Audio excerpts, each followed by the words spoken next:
자, 우리가 매일 쓰는 인터넷. 사실 그 뒤에는 보이지 않는 엄청난 기술이 숨어 있다는 거 아세요? 오늘 바로 그 숨은 공신, PAT에 대해 아주 쉽고 재밌게 파헤쳐 보겠습니다. 여러분, 이거 한번 생각해 보세요. 인터넷 세상에 주소가 딱 43억 개밖에 없는데 지금 전 세계의 인터넷을 쓰는 기기는 수십억, 아니 수조 개가 넘잖아요? 뭔가 이상하죠? 어떻게 이게 가능한 걸까요? 이게 바로 오늘 우리가 풀어나갈 핵심 미스터리입니다. 이 미스터리를 풀려면요, 시간을 거슬러 올라가야 합니다. 인터넷 초창기에 닥쳤던 주소 위기라는 상황인데요. 말 그대로 인터넷 주소가 동이 날 뻔한 정말 아찔한 순간이었죠. 네, 맞습니다. 약 43억 개. 이게 초창기 인터넷 프로토콜인 IPv4가 가질 수 있는 주소의 전부였어요.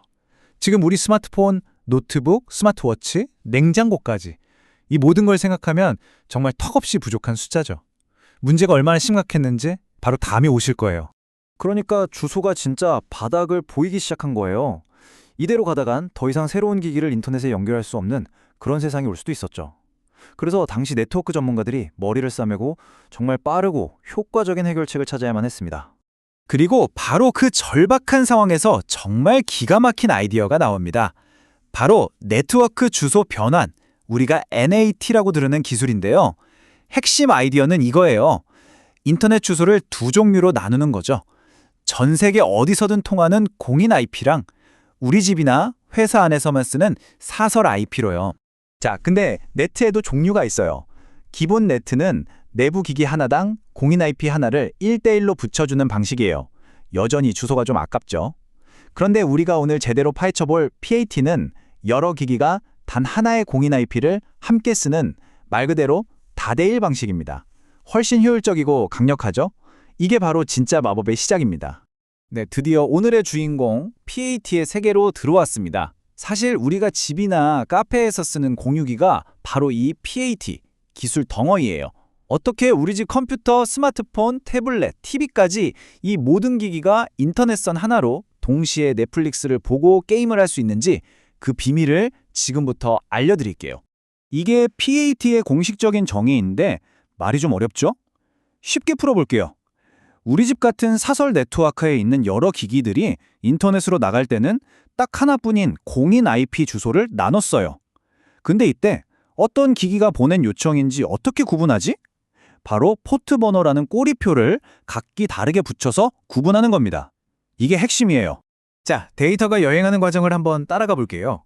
여러분의 노트북이 5000번 포트라는 문으로 요청을 보내면 공유기 라우터가 이걸 받아서 자기 집 주소인 공인 IP에 6200번이라는 새로운 문을 달아서 내보냅니다. 그리고 웹사이트에서 답장이 오면 공유기는 6200번으로 온 건 아까 그 노트북 거였지 하고 똑똑하게 기억했다가 원래 노트북에게 정확히 배달해주는 거죠. 정말 똑똑한 문지기 같지 않나요? 바로 이 표가 그 똑똑한 문지기, 즉 공유기의 비밀 장부 같은 겁니다. 보세요. 어떤 내부 IP와 포트 번호가 외부로 나갈 때 어떤 외부 포트 번호로 바뀌었는지 전부 기록해두죠. 심지어 같은 노트북이라도 다른 사이트에 접속하면 다른 포트 번호를 부여해요. 이러니 수많은 연결이 뒤죽박죽 섞일 일이 절대 없는 겁니다. 근데 여러분, PAT가 그냥 인터넷 주소 아끼려고만 쓰는 기술일까요? 아닙니다.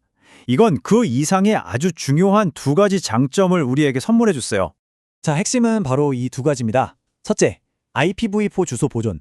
이건 뭐 당연하죠. PAT 덕분에 우리는 주소 고갈 걱정 없이 인터넷을 계속 확장할 수 있었습니다. 그리고 둘째, 이게 정말 중요한데요. 바로 기본적인 보안 기능이에요. 외부에서 함부로 우리 집 안방, 그러니까 사설 네트워크에 있는 기기로 직접 들어올 수 없게 막아주는 일종의 방화벽 역할을 해주는 거죠.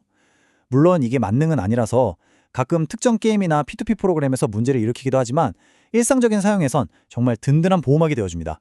바로 이겁니다. PAT는 가정 및 소규모 사업장 환경에서 가장 흔하게 사용되는 NAT 형태이다. 이 말이 모든 걸 설명해 주죠. 우리가 인식하지 못할 뿐 사실상 모든 가정과 작은 사무실에서 인터넷을 쓴다는 건 곧 PAT를 사용하고 있다는 뜻과 같습니다. 이제 슬슬 정리를 해볼까요? PAT는 정말이지 현대 인터넷 세상에 보이지 않는 영웅이라고 부를 만합니다. 조용하지만 없어서는 안 될 정말 필수적인 기술이죠. 지금 이 순간에도 여러분의 스마트폰, 노트북, 스마트 TV가 인터넷에 연결되어 있다면 바로 그 뒤에서 PAT가 쉴 새 없이 일하고 있는 거예요.